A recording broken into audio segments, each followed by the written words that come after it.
Mercedes is a brand on an electrification mission.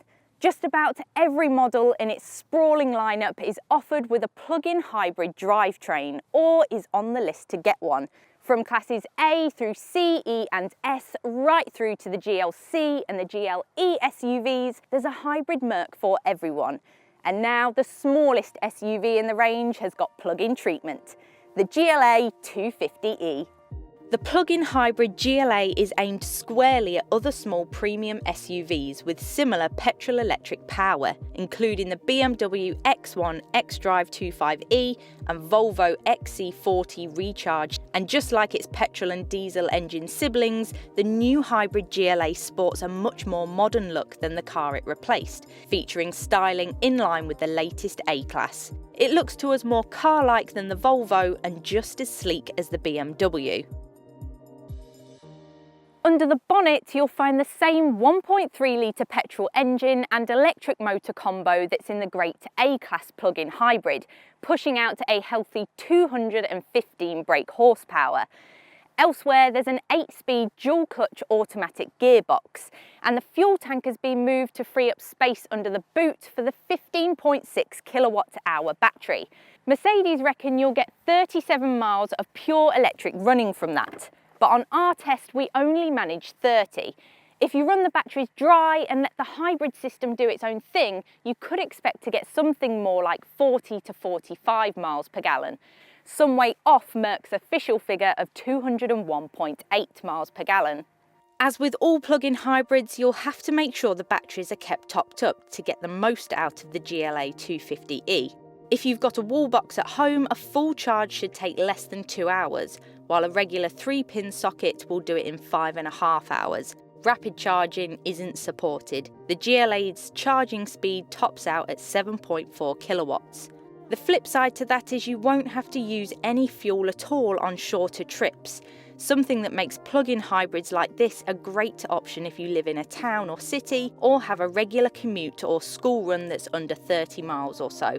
The GLA is pretty competitive in its class with its quoted 37-mile range. The Volvo XC40 plug-in does up to 27 miles and the BMW X1 up to 32 miles. It's not enough these days to make a small, desirable plug-in SUV that's stylish and efficient. It's got to be good to drive too. And the first thing you notice about the way the GLA drives is the impressive integration of its drivetrain. It does a good job of relying on electric power until the petrol engine is really needed. It will cruise along silently up to about 80-81 miles per hour, so long as you don't mash the throttle to the floor. Stick your foot in though and the engine kicks in, and it's pretty impressive. You're not going to be left wanting when going for an overtake. Mercedes claims 0 to 62 miles per hour in 7.1 seconds, and the acceleration feels punchy at all speeds. You can thank the big slug of torque for that. It's pretty quiet in here too. The petrol engine is only really vocal under hard acceleration, and cruising around on electric power is especially relaxing. And that's what the GLA is all about. It feels smooth, safe and planted, but not all that fun to drive. In reality, it does exactly what it says on the tin. It's a taller, softer and not so sharp take on the A-Class. It's quiet, comfortable and exactly as a small Mercedes should be. For now, the plug-in hybrid version of the GLA is only available in pretty plush exclusive edition trim, with prices starting at just under £40,000. For that, you get leather upholstery, metallic paint, 19-inch alloy wheels and the Executive Pack, which adds Apple CarPlay, Android Auto, active parking assist and wireless phone charging, amongst a host of other goodies. You also get an extended leather pack that adds heated front seats and some extra leathery bits around the cabin. Of course, the usual array of Mercedes option packs is available, with Premium and Premium Plus versions adding even more luxurious appointments. It's worth keeping your box ticking to a minimum though, as these can easily add nearly £2,000 or £3,000 to the list price. And if you spec your car to more than £40,000, you'll be liable for the higher rate road tax. Still, the GLA is a great option for company car drivers, thanks to its low benefit-in-kind rating of just 10%. A shorter electric range in the GLA means a higher band than the plug-in A-Class, but it's still more than competitive in the small plug-in SUV market. Our test car is an exclusive edition model, so it's pretty nice in here. The design remains the same whichever trim you get, however with a layout that's very similar to the A-Classes. The star of the show is this dual-screen infotainment setup. You can option a pair of 10.25-inch displays, but our car comes with the smaller 7-inch instrument cluster. Not that it matters because both can be configured to display a combination of car, sat-nav and media information. The system takes a bit of getting used to, but once you've got your eye in, it's one of the best around. The design is great, but the overall quality impresses too. It feels really well put together, just as a Mercedes should, and the extra leather in here feels really luxurious. It seems that Mercedes still has a knack for making great interiors. Oh, and we better not forget the all-important cubbies. There's a couple of cup holders in here.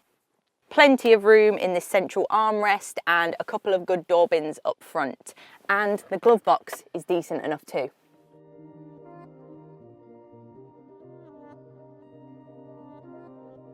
The GLA is the smallest SUV Mercedes makes, but it should still be practical enough for a small family. Clever packaging of the battery, fuel tank and drivetrain means that the boot floor can remain flat and there's no annoying intrusions like on the larger E-Class plug-in. There's a total of 385 litres with the seats up, so a good chunk less than the 435 litres you get in the other front drive GLAs, and down on the Volvo XC40 plug-ins 460 litres and hybrid BMW X1's 450 litres. The new GLA is exactly the same length as the old car at just over 4.4 metres, but the new version has been extended in height by 100mm and the wheelbase has been extended by 30mm.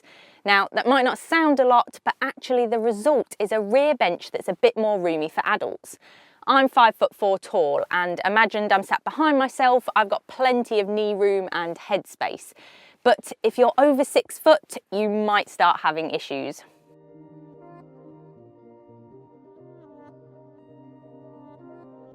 The GLA 250e is a great effort from Mercedes. They needed to get in on the small plug-in SUV boom, and we reckon they've done exactly as they should have, taking the best bits from the A250e hatch and applying them to a small SUV.